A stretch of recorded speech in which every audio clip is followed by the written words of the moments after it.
तुम्हारी गुलामी और तुम्हारी गरीबी ने पश्चिम को ये ख्याल दे दिया है तुम किसी कीमत के नहीं हो, तुम जिंदा भी नहीं हो, तुम मुर्दों की एक जमात हो। और जो लोग मुझसे पहले पश्चिम गए, विवेकानंद, रामतीर्थ, योगानंद और दूसरे हिंदू सन्यासी, उनमें से किसी का अपमान पश्चिम में नहीं हुआ। कोई दरवाजे उनके लिए बंद नहीं हुए, क्योंकि उन्होंने झूठ का सहारा लिया। उन्होंने बुद्ध के साथ जीसस की तुलना की, उन्होंने उपनिषद के साथ गीता की तुलना की, गीता के साथ बाइबल की तुलना की। पश्चिम के लोगों को और भी गौरवमंडित किया। गुलाम तुम थे, गरीब तुम थे, तुम्हारे सन्यासियों ने तुम्हें आध्यात्मिक रूप से भी दरिद्र साबित किया, क्योंकि उन्होंने तुम्हारी ऊंचाइयों को भी पश्चिम की साधारण नीचाइयों तक खींच कर खड़ा कर दिए। मेरी स्थिति एकदम अलग थी। मैंने पश्चिम से कहा कि भारत आज गरीब है, हमेशा गरीब नहीं था। एक दिन था कि सोने की चिड़िया था।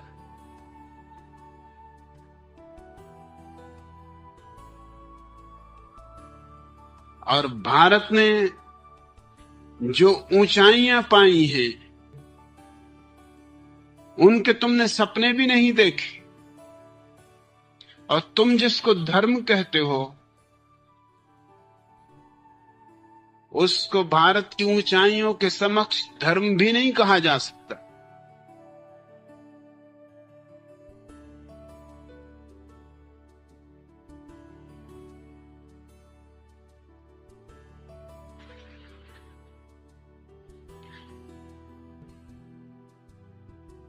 जीसस मांसाहारी है,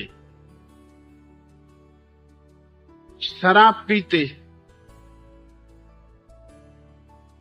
भारत का कोई धर्म यह स्वीकार नहीं कर सकता कि उसका परम श्रेष्ठ पुरुष मांसाहारी हो, शराब पीता हो, जिसमें इतनी भी करुणा न हो कि अपने खाने के लिए जीवन को बर्बाद करता हो।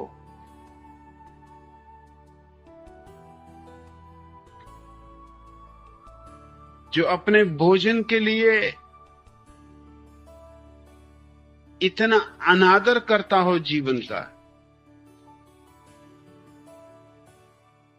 और जो व्यक्ति शराब पीता हो, उसे ध्यान की ऊंचाइयों को पाने का तो सवाल ही नहीं उठता। शराब तो दुखी लोग पीते, परेशान लोग पीते, तनाव से भरे हुए लोग पीते, क्योंकि शराब का गुण तुम जिस हालत में हो उसे भुला देने का। अगर तुम परेशान हो, पीड़ित हो, दुखी हो, शराब पी के थोड़ी देर को तुम भूल जाते हो। दूसरे दिन फिर दुख वापस खड़े हो जाएंगे। शराब दुखों को मिटाती नहीं, सिर्फ बुलाती। ध्यान दुखों को मिटाता है, बुलाता नहीं। और ध्यान और शराब विरोधी।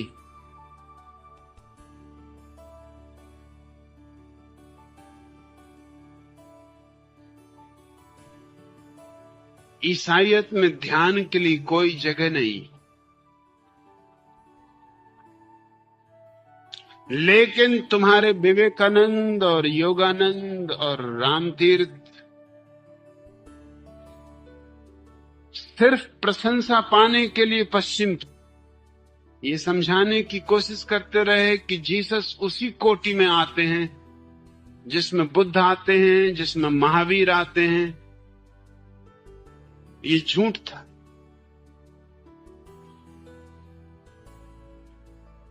और चूंकि मैंने वही कहा जो सच था, स्वभावतः मेरे लिए द्वार पर द्वार बंद होते चले गए।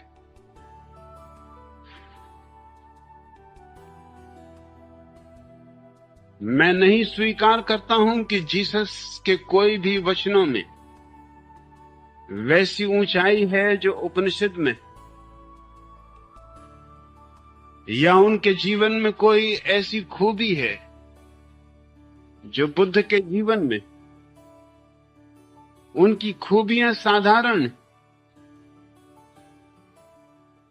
कोई आदमी पानी पे चल भी सके तो ज्यादा से ज्यादा जादूगर हो सकता है।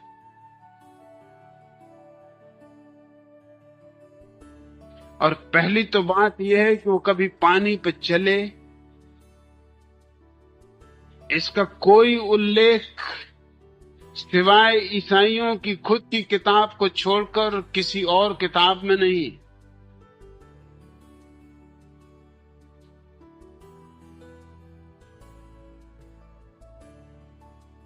अगर जीसस पानी पर चले तो इसमें कौन सा अध्यात्म है? पहली बात तो चले नहीं। अगर चले हों तो पोप को कम से कम किसी स्विमिंग पूल पर ही चल के बता देना चाहिए। स्विमिंग पूल भी छोड़ो, बाथ टब,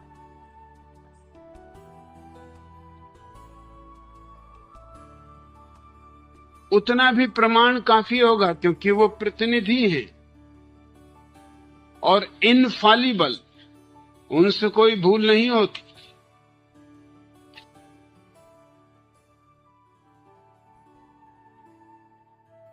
और अगर कोई आदमी पानी पे चला भी हो तो इससे अध्यात्म का क्या संबंध है? रामकृष्ण के पास एक आदमी पहुंचा। वह एक पुराना योगी था, रामकृष्ण से उम्र में ज्यादा था। रामकृष्ण गंगा के तट पर बैठे थे। उस आदमी ने आके कहा कि मैंने सुना है तुम्हें लोग पूछते, लेकिन अगर सच में तुम्हारे जीवन में अध्यात्म है तो आओ मेरे साथ गंगा पर चलो। रामकृष्ण ने कहा, थके मांदे हो, थोड़ा बैठ जाओ, फिर चल लेंगे। अभी कहीं जाने की भी कोई जरूरत नहीं है, और तब तक कुछ थोड़ा परिचय भी हो ले, परिचय भी नहीं है। पानी पर चलने में तुम्हें कितना समय लगा सीखने में? उस आदमी ने कहा 18 वर्ष। रामकृष्ण हंसने लगे। उन्होंने कहा मैं तो पानी पे नहीं चला, क्योंकि 2 पैसे में गंगा पार कर जाता हूं। 2 पैसे का काम 18 वर्ष में सीखना मैं मूर्खता समझता हूं, अध्यात्म नहीं। और इसमें कौन सा अध्यात्म है कि तुम पानी पे चल लेते हो? इससे तुमने जीवन का कौन सा रहस्य पा लिया?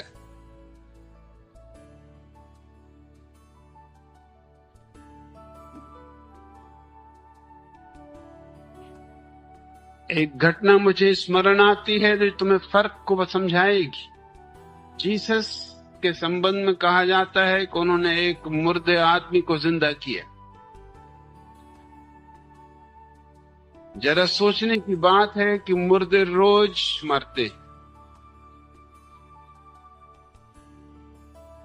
एक को ही जिंदा किया जो आदमी मुर्दों को जिंदे कर सकता था।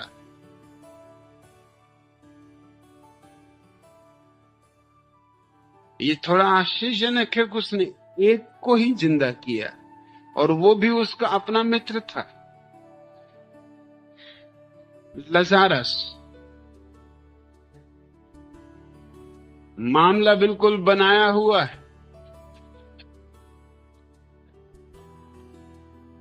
लजारस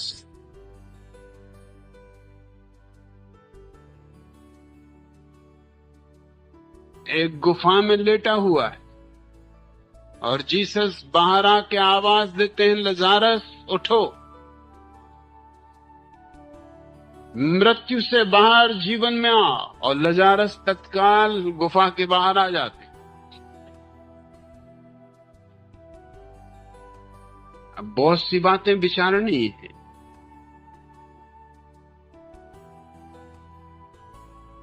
पहली तो बात, यह आदमी जीसस का बचपन का मित्र था।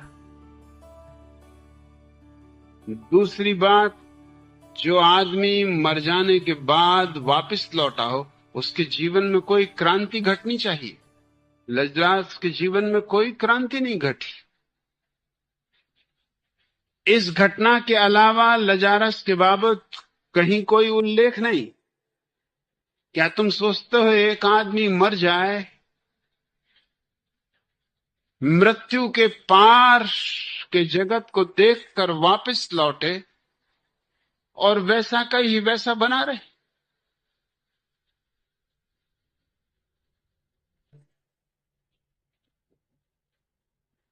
और जब एक आदमी को जीसस जिंदा कर सकते थे, तो फिर किसी को भी मरने की जुदिया में जरूरत क्या थी?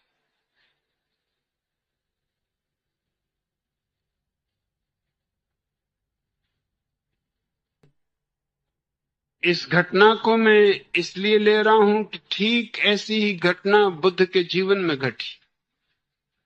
वे एक गांव में आए हैं, वहां एक स्त्री का इकलौता बेटा, उसका पति मर चुका है, उसका अन्य बच्चे मर चुके हैं, एक बेटा जिसके सहारे वो जी रही, वो भी मर गया। तुम सोच सकते हो उसकी स्थिति। वो बिल्कुल पागल हो उठी। गांव के लोगों ने कहा कि पागल होने से कुछ भी ना होगा, बुद्ध का आगमन हुआ है, ले चलो अपने बेटे को, रख दो बुद्ध के चरणों में और कहो उनसे कि तुम तो परम ज्ञानी हो, जिला दो इसे, मेरा सब कुछ छिन गया। इसी एक बेटे के सहारे में जी रही थी, अब ये भी छिन गया। अब तो मेरे जीवन में कुछ भी ना बचा।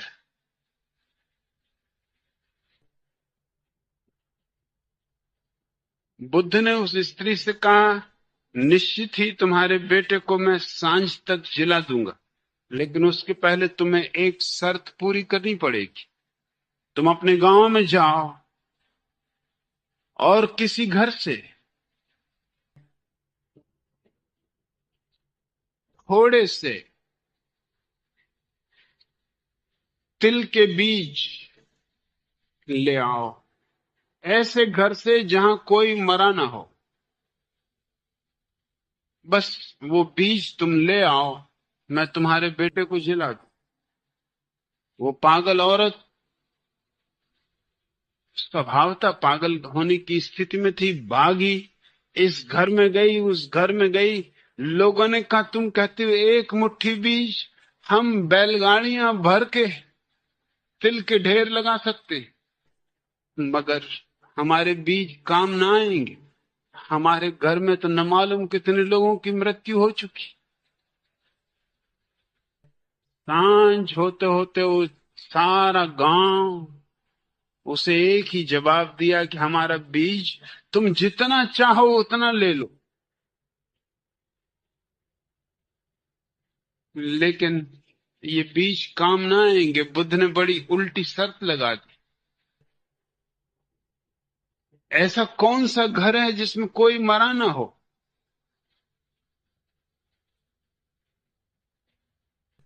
दिन भर का अनुभव उस स्त्री के जीवन में क्रांति बन गया। वो वापस आई, उसने बुद्ध के चरणों को छुआ और कहा कि भूलें, छोड़ें इस बात को कि लड़का मर गया। यहां जो भी आया है उसको मरना पड़ेगा। तुमने मुझे ठीक शिक्षा दे दी। अब मैं तुमसे ये चाहती हूं कि इसके पहले मैं मरूं, मैं जानना चाहती हूं वो कौन है मेरे भीतर जो जीवन है, मुझे दीक्षा दो।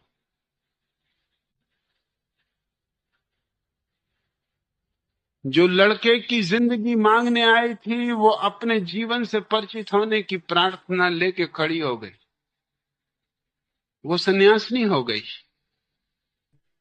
और बुद्ध के जो शिष्य परम अवस्था को उपलब्ध हुए उनमें अग्रणी थी। इसको मैं क्रांति कहता हूं। बुद्ध अगर उस लड़के को जिंदा भी कर देते तो भी क्या था, एक दिन तो वो मरता ही। लजारस भी एक दिन मरा होगा। लेकिन बुद्ध ने उस स्थिति का एक आध्यात्मिक रुख, एक नया आयाम ले लिया। हम हर चीज को ऊपरी और बाहरी तल से देखने के आदी नहीं। मैं मानता हूं बुद्ध ने जो किया वो महान है, और जो जीसस ने किया वो साधारण, उसका कोई मूल्य नहीं।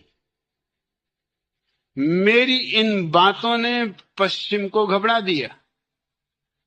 घबरा देने का कारण ये था कि पश्चिम आदी हो गया है एक बात का कि पूरब गरीब है, भेजो ईसाई मिशनरी और गरीबों को ईसाई बना लो, और करोड़ों लोग ईसाई बन रहे हैं।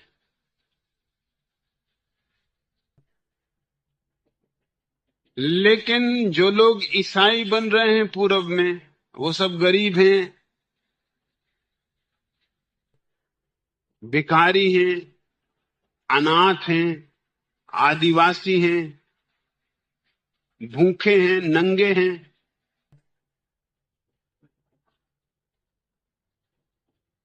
उन्हें धर्म से कोई संबंध नहीं है। उन्हें स्कूल चाहिए, अस्पताल चाहिए, दवाइयां चाहिए, उनके बच्चों के लिए शिक्षा चाहिए, कपड़े चाहिए, भोजन चाहिए। ईसाइयत कपड़े और रोटी से उनका धर्म खरीद रही है। मुझे दुश्मन की तरह देखने का कारण यह था कि मैंने कोई पश्चिम के गरीब को या अनाथ को या भिकमंगे को, और वहां कोई भिकमंगों की कमी नहीं, सिर्फ अमेरिका में 30 मिलियन भिखारी हैं।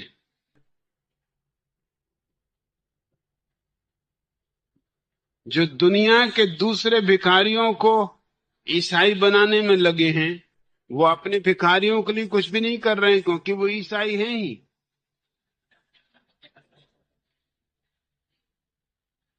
मैंने जिन लोगों को प्रभावित किया उनमें प्रोफेसर्स थे, लेखक थे, कवि थे, चित्रकार थे, मूर्तिकार थे, वैज्ञानिक थे,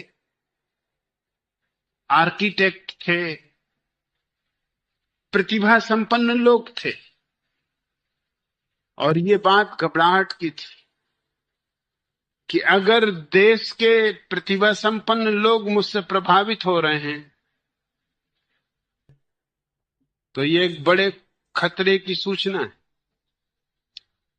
क्योंकि यही लोग हैं जो रास्ता तय करते हैं दूसरे लोगों के लिए। इनको देखकर दूसरे लोग उन रास्तों पर चलते हैं। इनके पद चिन्ह दूसरों को भी इन्हीं रास्तों पर ले जाएंगे।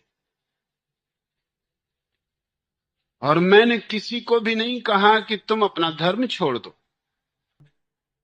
मैंने किसी को भी नहीं कहा कि तुम कोई नया धर्म स्वीकार कर लो।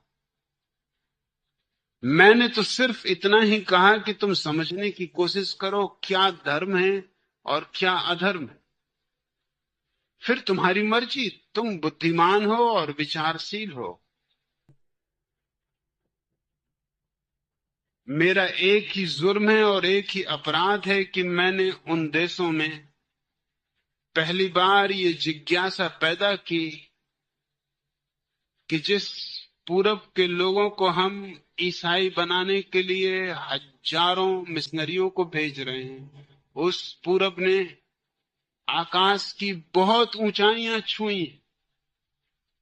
हम अभी जमीन पर भी घसीटने के योग्य नहीं। उन ऊंचाइयों के सामने उनकी बाइबल, उनके प्रोफेट, उनके मसीहा बहुत बचकाने, बहुत अदना, अप्रौढ़, अपरिपक्व सिद्ध होते। इससे एक घबराहट और एक बेचैनी पैदा हो गई। मेरी एक भी बात का जवाब पश्चिम में नहीं है। मैं तैयार था प्रेसिडेंट रोनाल्ड रीगन से व्हाइट हाउस में डिस्कस करने को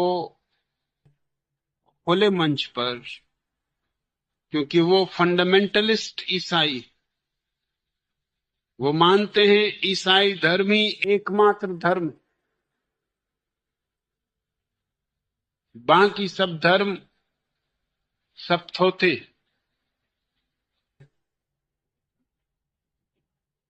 पोप को मैंने कई बार निमंत्रण दिया कि मैं वाटिकन आने को तैयार हूं, तुम्हारे लोगों के बीच तुम्हारे धर्म के संबंध में चर्चा करना चाहता हूं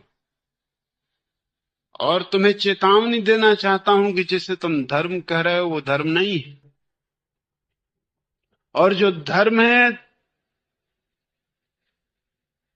तुम्हें उसका पता भी नहीं। स्वभाव था मैं उन्हें दुश्मन जैसा लगा। एक अकेला आदमी कभी भी सारी दुनिया में इस बुरी तरह दुश्मन पैदा करने में समर्थ नहीं हुआ है।